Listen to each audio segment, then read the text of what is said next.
Oke, matur nuwun.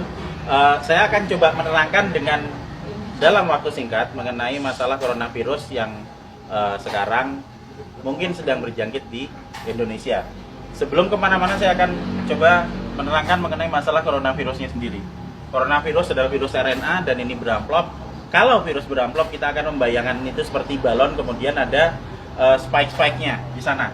Nah, spike yang di luar ini terdiri dari lapisan glikoprotein. Lapisan glikoprotein akan sangat mudah hancur oleh pelarut lemak, deterjen, ataupun desinfektan. Jadi coronavirus meskipun dia punya kemampuan untuk menyebar dengan cepat, dia tetap memiliki kelemahan. Kelemahannya apa? Kelemahannya akan sangat mudah hancur oleh pelarut lemak, oleh deterjen, oleh desinfektan. Sehingga jika kita sering cuci tangan, kita sering ngepel lantai dengan desinfektan atau dengan cairan untuk pel, maka virusnya akan hancur dan tidak akan menulari lagi. Nah, kemudian saya akan cerita gimana caranya coronavirus bisa menulari ke manusia.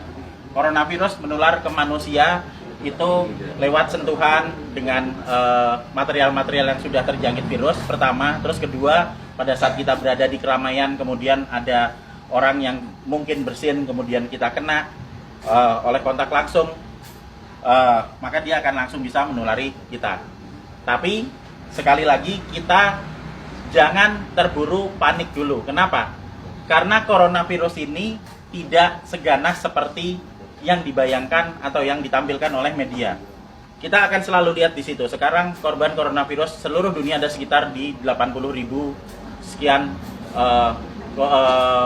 penderita. Tapi dari 80.000 itu nanti yang meninggal itu ada sekitar 2.400 yang selalu hanya akan ada di kisaran angka 2-3%. Silakan nanti dilihat di data statistik mengenai seberapa banyak yang orang yang terkena coronavirus dan seberapa banyak yang meninggal. Yang meninggal selalu ada di kisaran antara 2-3%. Berarti sisanya sebanyak 97% itu selamat. Dengan deskripsi lebih detail, yang sakit 53%, sementara sudah ada yang mulai sembuh itu sebanyak 44%. Nanti kita akan cerita kenapa dia bisa sembuh. Jadi begitu coronavirus masuk ke tubuh manusia, maka dia akan menginfeksi sel saluran pernapasan. Hari pertama akan ada bersin-bersin, wajar karena itu sistem imun non spesifik yang bekerja. Hari kedua akan ada pilek. Hari ketiga dan keempat kemudian nanti akan ada demam. Hari kelima demam akan berlanjut dan jika badan kita fit, maka di hari ketujuh antibodi akan mulai dikeluarkan. Jadi kita akan belajar mengenai sistem imunologi basic di sini. Pada saat terkena pertama kali, maka tubuh perlu waktu 7 hari untuk memasukkan data mengenai virus yang masuk ke sini ke sel memori. Di hari ketujuh ini ada antibodi. Hari ketujuh antibodi akan meningkat, akan keluar di sini hari ketujuh. Hari ke-14 dia akan naik sampai ke atas maksimal. Nah, pada saat antibodi naik di sini, maka antibodi itu akan dipakai untuk melawan virus corona. Karena antibodi sifatnya spesifik. Antibodi anti corona hanya bisa dipakai untuk menangani virus corona. Dan itu akan dikeluarkan 7 hari pasca infeksi.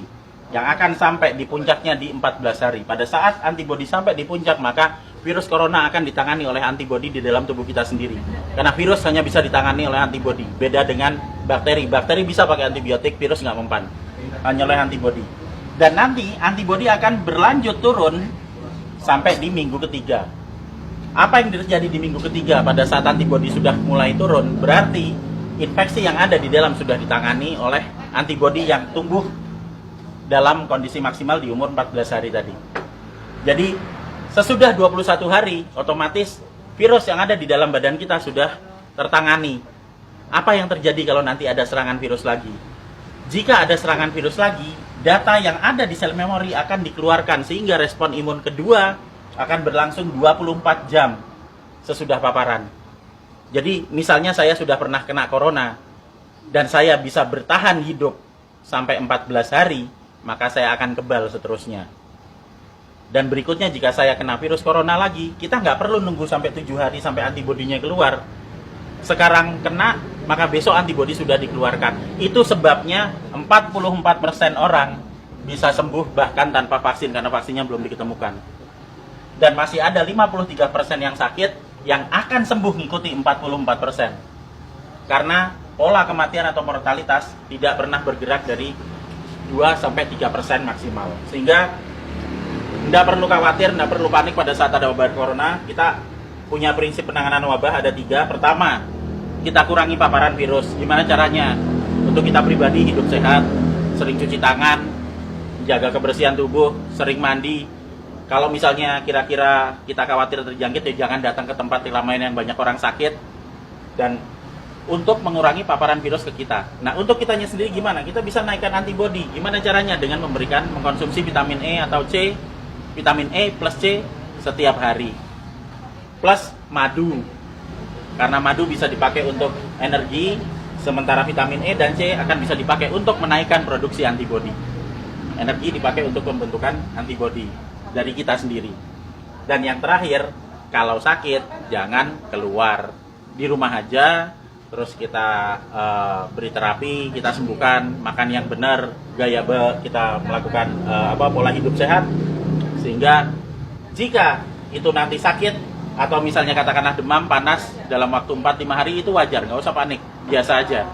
Kita hanya perlu memberikan vitamin E, C, makan yang cukup, istirahat yang cukup, nanti di hari ketujuh antibodi kita keluar. Itu juga berlaku buat yang sakit. Sehingga sebenarnya kita semua akan bisa menangani wabah coronavirus ini, asal kita bisa tahu basicnya seperti apa, ilmunya seperti apa, dan yang paling terakhir jangan panik, santai aja, kiamat masih panjang. Jadi ayo kita kerja bareng-bareng, kita tangani bersama-sama, dan gak usah panik. Makasih.